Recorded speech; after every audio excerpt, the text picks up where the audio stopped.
जो यहाँ का किसान है पूर्णिया का, वो किस तरह से ठगा जा रहा है इस सिस्टम से। अनाज ये उगा रहे हैं, मक्का ये उगा रहे हैं, और ये अब ये बेचते हैं, बिचौलिए आते हैं और 2 महीने के बाद जो स्टोरेज होता है उसको 25% महंगे में आगे बेच देते हैं।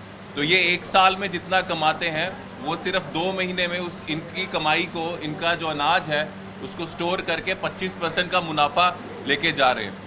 तो सीधी सी बात है कि जिस तरह से हमारे नेता राहुल जी कहते हैं अमीरों को और अमीर करने का खेल खेला जा रहा है बीजेपी सरकार से, ये उसका सबसे बड़ा उदाहरण मुझे अभी सुनने को मिला जो पूर्णिया में भी चल रहा है। कोई अलग खेल नहीं है जो पूरे बाकी देशों में भी चल रहा है। जो हमारी यात्रा है उसका 19वां दिन आज, और मैं बहुत खुश हूँ और मुझे बहुत गर्व भी है अपने साथियों में, यूथ कांग्रेस के साथियों में, NSUI के साथियों में और सभी तमाम कांग्रेस पार्टी के साथियों में जिन्होंने एक शुरुआत की थी 16 मार्च को और अब वो लगातार आगे बढ़ते जा रहे हैं। इससे ये बहुत स्पष्ट है कि हमारे यूथ कांग्रेस के साथी, NSUI के साथी, कांग्रेस के सभी साथी वो सिर्फ एक दिन का इवेंट नहीं कर रहे, उनके दिल में वो जज्बा है, वो एक लो जल रही है कि जो पलायन जैसी बीमारी बिहार को मिली है, जब तक उससे मुक्त बिहार को नहीं करवाएंगे तब तक ये संघर्ष चलता रहेगा।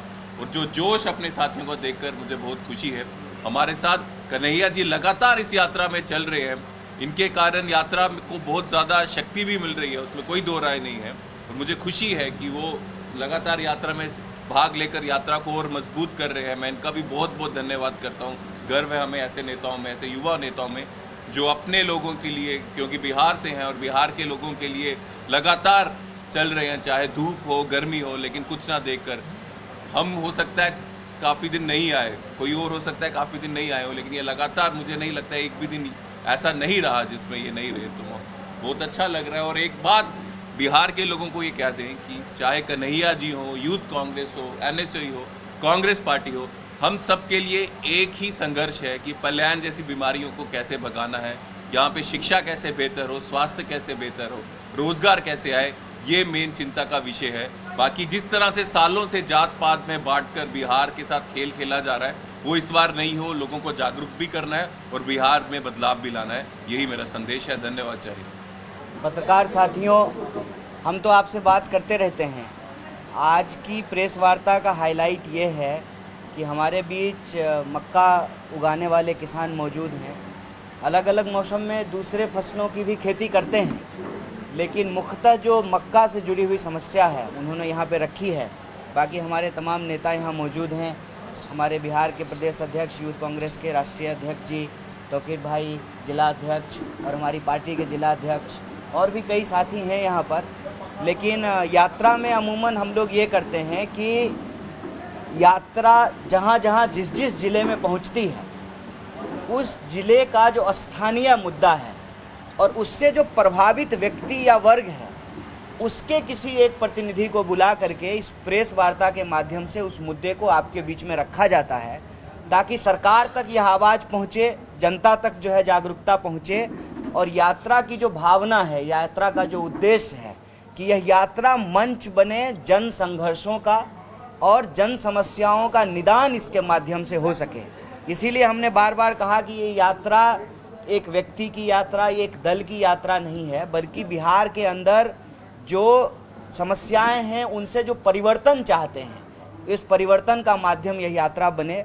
और मुझे बहुत खुशी है कि पूर्णिया में सुबह जब यात्रा चल रही थी, पदयात्रा हो रही थी पूर्णिया शहर में, तो लोगों ने जो है ज़बरदस्त समर्थन किया।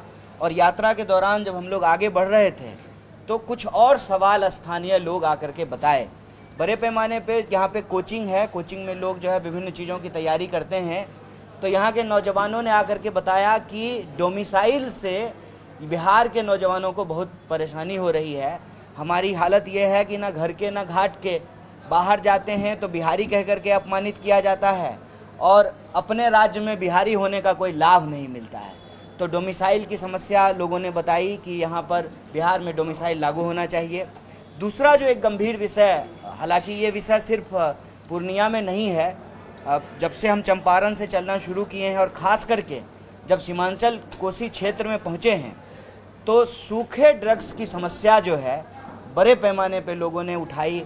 सुपौल में लोगों ने बताया, कई ज़िलों में लोग इसके बारे में बताए। पूर्णिया में लोगों ने कहा कि बहुत अति है अति ये है कि पानी वाला मोटर खोल करके बेच देता है, कहीं लोहा लगा हुआ मिल जाए, कहीं जो है गटर का ढक्कन जो है तोड़ करके उससे जो है लोहा निकाल करके। तो ये जो बिहार के नौजवानों को नशा में झोंका जा रहा है, ड्रग्स की तरफ जो है उनको धकेला जा रहा है। एक तो सरकार रोजगार नहीं दे रही है, शिक्षा व्यवस्था को दुरुस्त नहीं कर रही है, नई फैक्ट्रियां नहीं खुल रही हैं। दूसरी तरफ जो देश के भविष्य हैं, जो समाज के भविष्य हैं, उनके हाथ में जो है नशाखोरी थमाई जा रही है। तो मैं कहता हूं कि यह कौन सा प्रबंधन है कि एक नशा जो है सरकार बोली कि बंद कर दिए हैं, और जो है वो नशा भी कैसा बंद हुआ है, हर जगह जो है शराब मिल रही है गैर कानूनी तरीके से, और दूसरे तरह की जो है नशा की समस्या, ड्रग्स की समस्या बिहार में बढ़ रही है। इसको लेकर के माँ बाप, परिवार के लोग बहुत चिंतित हैं। क्योंकि आप और मेरा पत्रकार बंधुओं से यह निवेदन है कि एक बार आप में से जो व्यक्ति भी, आपको बिहार के रिहैब सेंटर पर रिपोर्ट करनी चाहिए और दिखाना चाहिए कि क्या परेशानी हुई है नशाखोरी के चलते बिहार के अंदर, और नौजवानों के ऊपर और समाज के ऊपर इसका कितना नकारात्मक प्रभाव पड़ने वाला है। तीसरा एक विषय और यहाँ के स्थानीय लोगों ने बताया कि पेपर मिल भी था, जूट मिल भी था, और अभी जो जूट मिल है भी वो जो है, मुझे इसके तथ्य के बारे में जो है पूरी तरह से पता नहीं है, लेकिन स्थानीय लोगों ने बताया कि वो जूट मिल जो है वो अदानी जी को दे दिया गया है। और एयरपोर्ट के बारे में लोगों ने कहा कि क्रेडिट हर कोई लेने को तैयार है कि एयरपोर्ट हम खुलवा दिए हैं। हकीकत यह है कि आज तक एक हवाई जहाज़ वहाँ पे नहीं उतरा है। एयरफोर्स की और मिलिट्री की जहाज़ें वहाँ पे उतरती हैं, लेकिन कॉमर्शियल कोई जहाज़ नहीं उतरता है। जबकि गृह मंत्री यहाँ आए थे और उन्होंने अपने भाषण में कहा कि जाइए, फ़्लाइट पकड़िए और उड़ करके कहीं भी जाइए, लेकिन पूर्णिया में अभी तक जो है कॉमर्शियल फ़्लाइट चालू नहीं हुआ है। चौथा जो एक विषय और यहाँ के स्थानीय लोगों ने उठाया है कि किसी ज़माने में सीमांचल कोसी क्षेत्र का सेंटर हुआ करता था पूर्णिया, और इसी से टूट करके 4 जिले बने हैं। आज राजनीतिक साजिश के चलते या राजनीतिक प्रतिनिधित्व का कमी के चलते, दोनों बात आप कह सकते हैं, पूर्णिया कहीं ना कहीं उपेक्षित है। हर प्रोजेक्ट को, हर चीज़ को, कोई भी सरकारी योजना को जो इन्फ्लुएंशियल मंत्री हैं वो यहाँ से उठा करके कहीं और लेकर के चले जा रहे हैं। तो जो पूर्णिया व्यापार का केंद्र है, जैसे गुलाब बाग मंडी जो है मक्का का, भारत का सबसे बड़ा जो है मक्का का मंडी है, और मक्का की समस्या के बारे में किसान ने आपको बताया। तो व्यापार का केंद्र रहा है, शिक्षा का केंद्र रहा है। अभी जो है एक यूनिवर्सिटी खुली भी है, तो एक कॉलेज में यूनिवर्सिटी चल रही है। बताइए एक कॉलेज में यूनिवर्सिटी कैसे चलेगी। अभी जो है नया मेडिकल कॉलेज जो खुला है, वहाँ हम घूम करके आए हैं, सुविधाएं जो है धीरे धीरे वहाँ पे शुरू हो रही है। तो कहने का तात्पर्य ये है कि विकास की जो धारा है वो जब चलती है पटना से, तो वो है पूर्णिया को काट करके कहीं और पहुँच जाती है। और वैसे भी पूर्णिया के लोगों को अपनी ज़रूरत पूरा करने के लिए, इलाज कराने के लिए यहाँ से कलकत्ता जाते हैं। तो इसको विकास की मुख्य धारा से जोड़ करके रखने की ज़रूरत है। हम बस पूर्णिया वासियों को यही कहने के लिए आए हैं कि आपने इस यात्रा को सहयोग और समर्थन दिया है। यह यात्रा आपकी यात्रा है, यह यात्रा आपके समस्याओं से संघर्ष का मंच है। आप इस यात्रा से जुड़िए। इस यात्रा का उद्देश्य यही है कि हम बिहार के जिन जिन इलाकों में जा रहे हैं वहाँ के लोगों की समस्याओं को उठाएं, सरकार तक पहुँचाने का काम करें, और जन सहयोग से, जन समर्थन से उस समस्या का निदान ढूंढने का प्रयास करें।